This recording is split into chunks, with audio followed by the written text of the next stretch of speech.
چنانچہ حضرت شیخ الحدیث رحمۃ اللہ علیہ نے فضائل ذکر میں یا کسی اور کتاب میں واقعہ لکھا ہے کہ ایک اللہ والے تھے، قبرستان کے قریب سے جاتے ہوئے انہوں نے کچھ پڑھ کے قبرستان والوں کو بخش دیا۔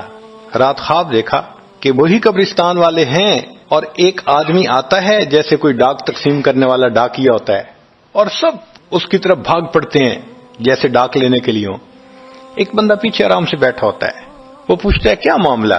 وہ کہتا ہے کہ یہ فرشتہ آیا ہے، روزانہ کی جو ڈاک آئی ہے نا نیکیوں کی، جو اولاد نے، رشتہ داروں نے، دوستوں نے کیے، لہذا وہ اعمال نیکیاں ملتی ہیں تو یہ سب لوگ جاتے ہیں کہ نیکیاں ملیں گی، ہمارا درجہ بڑھے گا۔ اس نے کہا کہ آپ کو ضرورت نہیں ہے؟ کہنے لگا ہاں میں لے لوں گا، مگر میرا ایک بیٹا ہے جسے میں نے قرآن پاک کا حافظ بنایا، اس کی دکان ہے، وہ سارا دن دکان پہ بیٹھا رہتا ہے اور ساتھ ساتھ قرآن پڑھتا رہتا ہے، تو مجھے اتنی نیکیاں مل جاتی ہیں کہ میں بعد میں لے لوں گا۔ اس نے کہا بیٹا کہاں؟ اس نے کہا فلاں جگہ دکان ہے۔ وہ اللہ والے جب وہاں گئے اگلے دن تو دیکھا کہ ایک نوجوان ہے اور وہ بیٹھا ہوا ہے، گاہک آتا ہے تو اس کو سودا بیچ دیتا ہے، جب گاہک کوئی نہیں ہوتا تو وہ قرآن پڑھنا شروع کر دیتا ہے۔ تو وہ سمجھ گیا کہ میرا خواب سچا تھا، اس بچے کے قرآن پڑھنے سے اس کے والد کو خوب بینیفٹ مل رہا ہے۔ کچھ عرصے کے بعد دوبارہ پھر اسی قبرستان کے قریب سے گزرے، پھر انہوں نے کچھ پڑھ کے بخش دیا۔ رات خواب میں دیکھا کہ اب جب تقسیم ہوا تو سب بھاگے تو وہ بندہ بھی بھاگا۔ انہوں نے کہا آپ بھی بھاگ رہے ہو؟ کہنے لگا ہاں میں اس لیے بھاگ رہا ہوں کہ میرا وہ بیٹا فوت ہو گیا، اب مجھے قرآن پڑھ کے بخشنے والا کوئی ایسا ہے نہیں، تو جو عام ایمان والوں کا ثواب آتا ہے میں بھی اسی میں سے اپنا حصہ لینے کے لیے جا رہا ہوں۔ تو ایمان والوں کے ان اعمال کا ثواب بھی ملتا ہے، اور اصل میں یہ اسی بندے کا اپنا عمل ہوتا ہے۔ یہ ذہن میں رکھنا کہ جو ایمان والے پڑھ کے بخشتے ہیں نا، اس کا ثواب کیوں ملتا ہے؟ اس کا اپنا عمل۔ دیکھو اس نے نیکوں سے تعلق جوڑا۔ وہ بھی تو ہوتے ہیں جن کے مرنے کے بعد پیچھے ریچھ کتے کی لڑائی کرواتے ہیں، میلے لگواتے ہیں، موسیقی کی محفلیں ہوتی ہیں، وہ بھی تو ہوتے ہیں نا، تو ان کو کچھ نہیں ملتا۔ اس بندے نے نیکوں سے محبت کی، یہ اس کا اپنا عمل ہے، اس کی محبت کی وجہ سے اب یہ لوگ اس کو پڑھتے ہیں، اللہ اس کو ثواب پہنچا دیتے ہیں، تو اس کے اپنا عمل ہے اصل میں۔ چھٹی چیز جس کی وجہ سے گناہ معاف ہوتے ہیں، المصائب التی یکفر اللہ بها الخطایا فی الدنیا۔ دنیا میں انسان کو جو مشکلات، تکلیفیں، مصیبتیں پہنچتی ہیں ان کی وجہ سے گناہ معاف کر دیے جاتے ہیں۔ کوئی مصیبت دنیا میں پہنچتی ہے گناہ معاف ہوتے ہیں۔ چنانچہ نبی علیہ السلام تشریف فرما تھے، چراغ بجھ گیا، نبی علیہ السلام نے فرمایا انا للہ و انا الیہ راجعون۔ ام المومنین عائشہ صدیقہ عنہا نے پوچھا اے اللہ کے حبیب صلی اللہ علیہ وسلم یہ تو پڑھتے ہیں جب کوئی آدمی فوت ہو جاتا ہے۔ فرمایا عائشہ مومن کو جو بھی دنیا میں تکلیف غم پہنچتا ہے اگر وہ اس کے اوپر انا للہ پڑھ لے اس کو ثواب ملتا ہے۔ تو سوچنے کی بات ہے، چراغ کے بجھنے پر اگر ثواب ملتا ہے تو کسی عزیز کی زندگی کا چراغ بجھ گیا اس پر کتنا ثواب ملے گا۔ اس لیے تکلیف آئے تو پریشان ہونے کی بات نہیں ہوتی، صبر کرنے کی بات ہوتی ہے۔ انسان بے صبری کے ذریعے خواہ مخواہ اس تکلیف پر ملنے والے ثواب سے اپنے آپ کو محروم کر دیتا ہے۔ بے صبری سے تکلیف ختم نہیں ہوتی، ثواب ملنا بند ہو جاتا ہے، تو بے صبری کا کیا فائدہ؟ اور ہو سکتا ہے کہ یہ مصیبت جو آئی یہ بندے نے خود مانگی ہو، یہ بھی عجیب بات ہے۔ آپ کہیں گے جی کوئی بندہ مصیبت تو نہیں مانگتا، ہاں ہو سکتا ہے مانگی ہو۔ کیسے؟ کہ دعا مانگی اللہ مجھے قیامت کے دن میرے محبوب صلی اللہ علیہ وسلم کے ہاتھوں حوض کوثر کا جام عطا کر دینا، اللہ نے دعا قبول کر لی، عمل تو ہے نہیں کہ یہ نعمت نصیب ہو، تو اب کیسے ملے گا؟ اللہ تعالی بیماری، مصیبت، پریشانی کچھ اس کے اوپر بھیج دیتے ہیں۔ اگر یہ بندہ اس پر صبر کر لیتا ہے اس کو بہانہ بنا کر اللہ اس کو وہ نعمت عطا فرما دیتے ہیں۔ چنانچہ ایک بزرگ تھے، 70s میں تھے، بیوی بھی اسی طرح بہت نیک تھی۔ بیوی نے کہا کہ میرا بڑا دل چاہتا ہے کہ نبی علیہ الصلوۃ والسلام کا دیدار نصیب ہو، میں بڑا درود شریف پڑھتی ہوں، نفل پڑھتی ہوں، مگر مجھے واضح زیارت نہیں ہوئی، آپ کو کوئی عمل آتا ہو تو بتا دیں۔ انہوں نے کہا عمل آتا ہے، کرو گی؟ کہا بالکل کروں گی۔ کہنے لگے اچھا جمعہ کا دن آ رہا ہے، خوب نہا دھو کے وہ جو دلہن والے کپڑے تھے نا تمہارے کناری والے گوٹے، وہ پہننا اور میک اپ کرنا، خوشبو لگانا، اور میں بس جمعہ پڑھ کے آؤں گا تو پھر ٹھیک ہے۔ اس نے کہا بہت اچھا۔ وہ اللہ کی بندی نہائی دھوئی، دلہن کی طرح خوب تیار ہوئی، کپڑے دلہن والے پہنے۔ ان بزرگوں نے جمعہ کی نماز پڑھی تو ساتھ بھائی کا گھر تھا اس کی، یعنی ان کی بیوی کا، تو بیوی کے بھائی کے گھر چلے گئے۔ اس کو جا کے کہا میری عمر دیکھو اور آ کے اپنی بیوی بہن کی حالت دیکھو۔ اس نے کہا کیا مسئلہ؟ وہ ساتھ آ گیا، اور جب گھر آ کے اس نے دیکھا تو بیوی تو دلہن بنی بیٹھی ہے۔ بھائی کو غصہ آیا، تمہیں اپنی یہ تمہاری عمر اور یہ تمہارے لچھن۔ اس نے تو ڈانٹا اور وہ بیچاری روئی، اس کا دل ٹوٹا، رو رو کے حال برا، سو گئی۔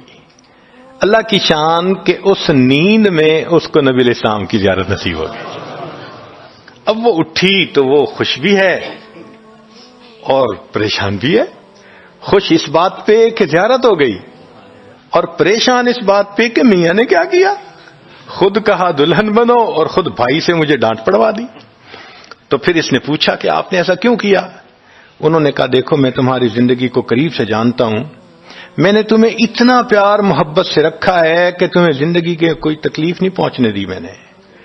تم نے عبادت کی انتہا کی ہے، مگر کچھ نعمتیں ہوتی ہیں جو دل ٹوٹنے پہ ملتی ہیں، تو تمہارا تو کبھی دل ٹوٹا نہیں، تو میں نے ایک بہانہ بنایا کہ تمہیں کہا دلہن بنو، بھائی کو شکایت لگا دی، اس نے ڈانٹ پلا دی، تمہارا دل ٹوٹا، اللہ کو رحم آ گیا، اللہ تعالیٰ ٹوٹے دلوں پر رحم فرما دیتے ہیں۔ تو ممکن ہے کہ یہ مصیبت، یہ پریشانی اللہ کی طرف سے ہمارے لیے انعام کا سبب بن کے آئی ہو۔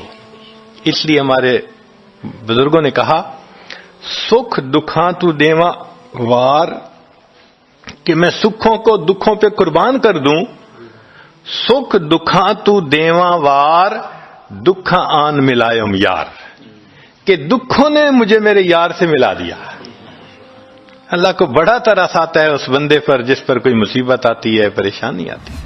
پھر ساتویں چیز جس سے کہ گناہ معاف ہوتے ہیں، ما يحصل فی القبر من الفتنة والزغطة والروع، قبر کے اندر انسان جب جائے گا تو اس کو وہاں پر زغط قبر پیش آئے گا، قبر دباتی ہے، اس قبر کے دبانے سے بھی گناہ معاف ہوتے ہیں، اور یہ زغط قبر ہر کسی کو پیش آئے گا۔ سعد رضی اللہ عنہ ایک صحابی ہیں، نبی علیہ السلام نے ان کا جنازہ پڑھایا اور اللہ کے محبوب صلی اللہ علیہ وسلم پنجوں کے بل چلنے لگے، تو صحابی نے پوچھا اے اللہ کے نبی صلی اللہ علیہ وسلم آپ ایسے چل رہے ہیں؟ فرمایا سعد کی نماز جنازہ میں شرکت کے لیے اتنے فرشتے آسمان سے اتر آئے، مجھے پاؤں رکھنے کی جگہ نہیں مل رہی۔ پھر حدیث پاک میں آتا ہے کہ نبی علیہ السلام نے فرمایا سعد کی وفات پر اللہ کا عرش بھی 3 دن تک روتا رہا۔ جن کی وفات پہ اللہ کا عرش روئے، اللہ کے فرشتے جنازے میں اتریں، کیسے اللہ کے مقبول بندے ہوں گے؟ پھر نبی علیہ السلام نے فرمایا سعد کو بھی زغط قبر پیش آیا۔ تو اس کا مطلب یہ کہ یہ زغط قبر تو پیش آنا ہی ہے، ہر کسی کو آنا ہے، کوئی بھی ہو۔ اب یہ عجیب سی بات ہے، مگر اس کو سمجھیں کہ کیوں پیش آنا ہے۔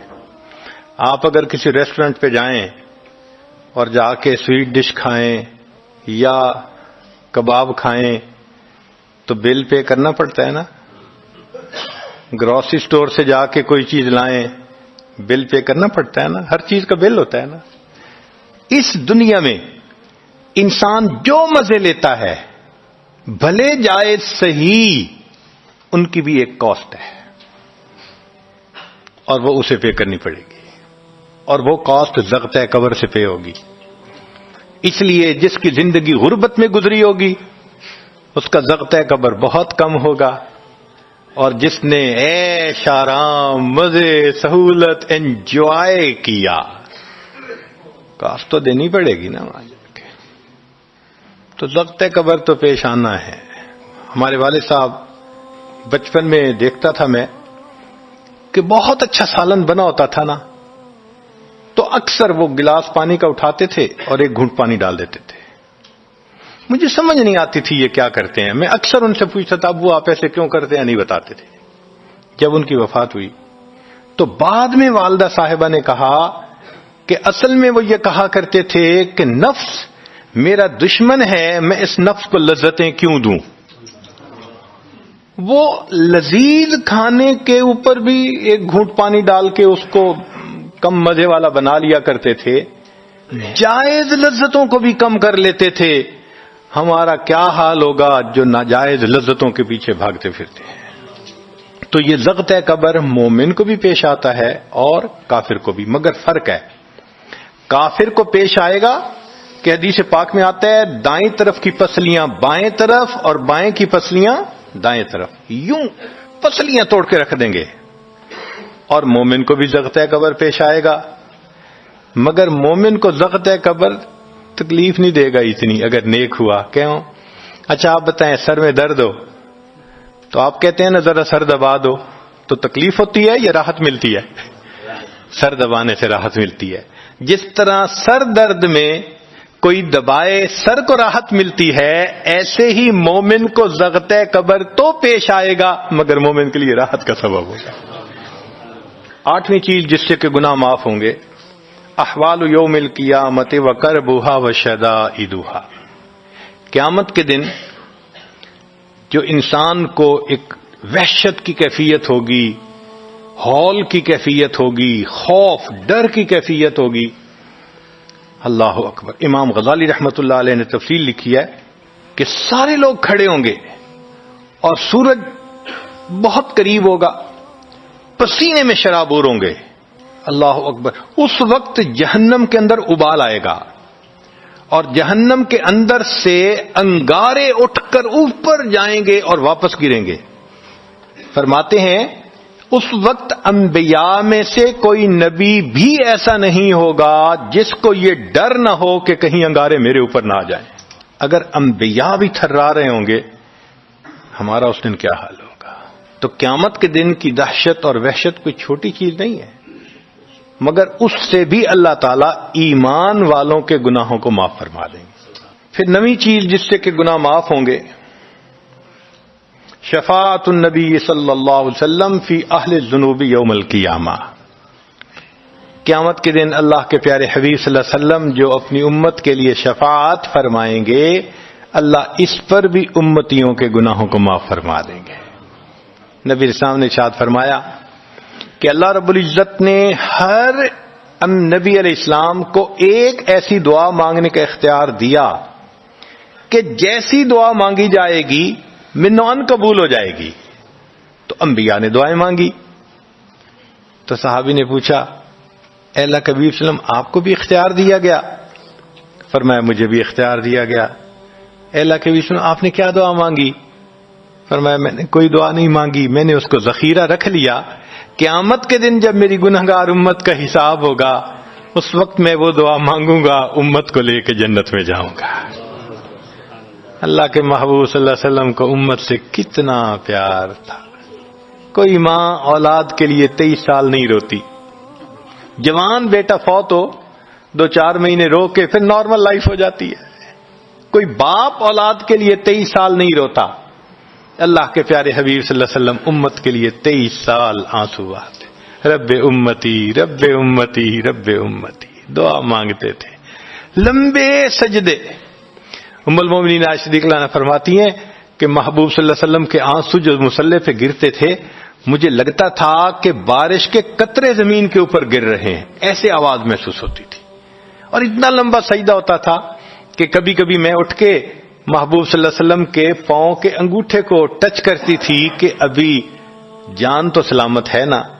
تب مجھے احساس ہوتا تھا نہیں ابھی تک زندہ ہے. سجدہ لمبا ہو گیا, اتنا لمبا سجدہ. کس کے لیے؟ اللہ امت کو گناہوں کو معاف فرما دے, امت کے گناہوں کو معاف. چنانچہ جب نبی علیہ الصلوۃ والسلام پر آخری بیماری کی کیفیت آئی تو اللہ کے حبیب صلی اللہ علیہ وسلم کو بخار بہت تیز ہو گیا تھا. اور جو مسجد میں آخری مرتبہ لائے تھے تو 2 آدمی تھے, ایک ادھر تھا ایک ادھر تھا, اور اللہ کے حبیب صلی اللہ علیہ وسلم نے ان کا سہارا لیا تھا اور بہت مشکل سے چل کے تشریف لائے تھے. یہ آخری نماز تھی. پھر واپس تشریف لے گئے، بخار اور تیز ہو گیا۔ سیدہ صدیقہ عنہا فرماتی ہیں کہ میں نے اوپر کپڑا سا ڈال دیا، کپڑے کے اوپر سے مجھے گرمی محسوس ہو رہی تھی۔ میں نے پانی کا ایک پیالہ پیش کیا، اللہ کے حبیب صلی اللہ علیہ وسلم پانی کے پیالے میں ہاتھ مبارک ڈالتے تھے اور اپنے چہرے پہ لے رہے تھے، اور جسم تھا کہ جیسے کوئی گرم چیز میں سے گرمی نکل رہی ہوتی ہے، اس طرح وہ بخار سے دہک رہا تھا۔ فرماتی ہیں کہ مجھے محسوس ہوا کہ یہ تو بہت تیز بخار ہے، کبھی ایسا نہیں دیکھا۔ تو میں نے پوچھا، اے اللہ کے حبیب صلی اللہ علیہ وسلم، بخار ایسا تو کبھی نہیں دیکھا، اتنا زیادہ تیز، اتنا زیادہ تیز؟ نبی علیہ السلام نے فرمایا، عائشہ، مومن کو سکرات موت کے وقت جو تکلیف ہوتی ہے اس پر بھی اس کے گناہ معاف ہوتے ہیں۔ میں نے اللہ سے یہ دعا مانگی تھی، اللہ جب میری سکرات کا وقت آئے تو مجھے تکلیف زیادہ دے دینا، اور اس کے بدلے اللہ میری امت کے گناہوں کو معاف فرما دینا۔ عائشہ، یہ وہ سکرات ہے جس کی وجہ سے مجھے تکلیف بہت ہے، اللہ کے محبوب صلی اللہ علیہ وسلم کو اتنی تکلیف ہو رہی تھی۔ اتنے میں اطلاع ملی، دروازہ کھٹکھٹایا گیا، پوچھا کون؟ جواب ملا، جبریل علیہ السلام اور اسرائیل علیہ السلام اجازت مانگتے ہیں آنے کی۔ نبی علیہ السلام نے فرمایا، جبریل اندر آ جائیں۔ تو جبریل آئے۔ اے اللہ کے حبیب صلی اللہ علیہ وسلم، اللہ نے آپ کو یاد فرمایا ہے۔ نبی علیہ السلام نے فرمایا، جبریل اللہ تعالیٰ سے پوچھ کے یہ پہلے بتاؤ میرے بعد میری امت کا کیا حال ہوگا، پہلے پوچھ کے بتاؤ۔ جبریل علیہ السلام نے اللہ تعالیٰ سے پوچھا، رب کریم نے کہا، فرمایا میرے محبوب سے جا کر کہہ دو، اے محبوب آپ کے بعد آپ کی امت کو تنہا نہیں چھوڑیں گے۔ جب نبی علیہ السلام کو تسلی ہو گئی، محبوب نے فرمایا، اچھا ملک الموت کو بھی اندر آنے دو۔ اللہ کے محبوب صلی اللہ علیہ وسلم کو امت سے ایسی محبت تھی، اللہ اکبر۔ چنانچہ حدیث پاک میں ہے کہ نبی علیہ الصلوۃ والسلام نے فرمایا، خیرت بین ان یدخل نصف امتی الجنہ و بین شفاعہ۔ اللہ رب العزت نے مجھے چوائس دیا، اختیار دیا کہ اے میرے حبیب صلی اللہ علیہ وسلم، آپ چاہیں تو آپ کی آدھی امت کو بلا حساب جنت بھیج دیں گے، اور آپ چاہیں تو جن کی آپ شفاعت کریں ان کو بھیجیں گے۔ نبی علیہ السلام فرماتے ہیں، فاخترت الشفاعہ، میں نے شفاعت کو چن لیا، لأنہا اعم و اکثر، اس لیے کہ میری شفاعت پر آدھی سے زیادہ امت کے لوگ جنت میں چلے جائیں گے۔ اللہ اکبر۔ پوچھنے والے نے پوچھا، اے اللہ کے حبیب صلی اللہ علیہ وسلم، اترونہا للمتقین، کیا آپ کی شفاعت نیکوں کے لیے ہوگی؟ فرمایا، لا ولکنہا للمذنبین الخطائین المتلوثین، نہیں، میری شفاعت میرے امت کے گناہگاروں کے لیے ہوگی۔ اللہ کے حبیب صلی اللہ علیہ وسلم کی شفاعت کا نصیب ہو جانا یہ بھی گناہوں کی بخشش کا سبب ہے۔ مگر شفاعت کس کو نصیب ہوگی، اس کی بھی تفصیل سن لیجئے۔ کچھ لوگ ہوتے ہیں، سنت کو دیکھتے ہیں، ان کا دل خوش ہو جاتا ہے، وہ سنت رکھنے والے کو انکریج کرتے ہیں، اس کو مورل سپورٹ دیتے ہیں، نہیں نہیں تم نے اچھا کیا۔ اور کچھ وہ ہوتے ہیں کہ جو دیکھتے ہیں چہرے پہ سنت سجی، کیا ملا بن گئے، کیا تم نے چہرے پہ کر لیا۔ علماء نے لکھا، جس نے سنت کو دیکھ کر ناگواری کا اظہار کیا، اس نے اپنے آپ کو شفاعت سے محروم کر لیا۔ یہ نہیں ہے کہ ہم سنت کا مذاق بناتے پھریں اور ہمیں شفاعت نصیب ہوگی، نہیں، احترام ہو دل میں سنت کا۔ نبی علیہ الصلوۃ والسلام کی ایک ایک سنت پہ قربان ہو انسان، جب یوں محبت ہوگی تو پھر نبی علیہ الصلوۃ والسلام کی شفاعت بھی ان کے لیے ہوگی۔ لا الہ الا اللہ محمد الرسول اللہ۔ دعا کر لیجئے، سبحان ربی العلی الوہاب، اللہم صلی علی سیدنا محمد وعلی آل سیدنا محمد وبارک وسلم۔ اے کریم آقا، ہم آپ کے عاجز مسکین بندے ہیں، ہمارے گناہوں کو معاف فرما، خطاؤں سے درگزر فرما، عیبوں کی پردہ پوشی فرما۔ اللہ ہماری نگاہوں کو پاک فرما، دلوں کو صاف فرما، سینوں کو اپنی محبت سے لبریز فرما، اپنے عشق کی آتش ہمارے سینوں میں پیدا فرما، ہمارے انگ انگ سے اپنے ذکر کو جاری فرما، روئیں روئیں سے اپنے ذکر کو جاری فرما، ہڈی ہڈی بوٹی بوٹی میں اپنی محبت پیدا فرما۔ اے اللہ جو گناہ دن میں کیے معاف فرما، راتوں میں کیے معاف فرما، محفل میں کیے معاف فرما، تنہائیوں میں کیے معاف فرما، جو گناہ یاد ہیں وہ بھی معاف فرما، جو کر کے بھول گئے وہ گناہ بھی معاف فرما۔ میرے مالک ہمارے حال پر رحمت کی نظر فرما۔ اے اللہ سائل جو روٹی کا ہو، سائل ایک دروازے سے نہ ملے وہ دوسرے پہ چلا جاتا ہے، نہ ملے تیسرے پہ چلا جاتا ہے، اس کا تو مسئلہ کوئی نہیں۔ اللہ مسئلہ تو ہمارا ہے، ان کے پاس ایک ہی دروازہ ہے۔ اللہ ہم اچھی طرح جانتے ہیں جو آپ کے دروازے سے خالی اٹھتا ہے وہی بد نصیب ہوتا ہے۔ اللہ اپنے دروازے سے خالی نہ اٹھائیے، اللہ خالی نہ اٹھائیے، جولیاں بھر دیجیے، مرادیں پوری کر دیجیے۔ آپ نے فرمایا وَأَمَّا السَّائِلَ فَلَا تَنْهَرْ، سوالی کو انکار نہ کرو۔ جب ہم کمزوروں کو حکم ہے ہم سوالی کو انکار نہ کریں۔ اے اللہ ہم بھی تو آپ کے در کے سوالی ہیں، اے مالک آپ بھی انکار نہ فرمائیے۔ اے اللہ اس مجلس میں جتنے لوگ ہیں سب کی جھولیاں بھر دیجیے، نیک مرادیں پوری کر دیجیے، آنے والے وقت کو گزرے وقت سے بہتر فرما دیجیے، آنے والی زندگی کو گزری زندگی کا کفارہ بنا دیجیے۔ دور قریب سے جو لوگ بھی آئے ہیں، یہ مقامی یہاں کے مسجد میں نماز پڑھنے والے ہیں، اللہ سب کو اپنے مقبول بندوں میں شامل فرما لیجیے۔